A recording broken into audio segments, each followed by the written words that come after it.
ও মামা, তুমি এখানে কি করছো? তা তুমি বেলচা দিয়ে তুলছো কেন? ওদিকেও পানি জমেছে? ওদিকেও কই দেখি। ও বাবা, এখানে তো অনেকটাই পানি জমেছে। আর আমাদের ঘরে একটা ছোট্ট দেখে সাপের বাচ্চা ঢুকে গেছিল, সেটা এখন ওই চেয়ারটা দেখতে পাচ্ছ, লাইট চেয়ারটা, তার ভিতরে ঢুকেছে। আর আমাদের খাটের তলা পানি ভর্তি হয়েছে। দেখো কতটা পানি।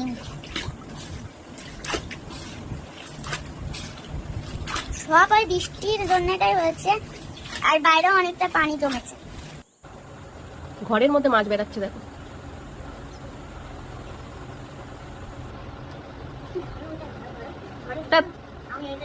ছোট একটা ল্যাটা মাছের বাচ্চা।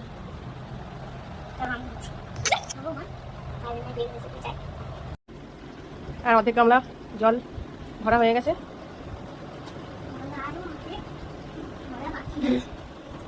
বেলচাটা সেই কেন পানি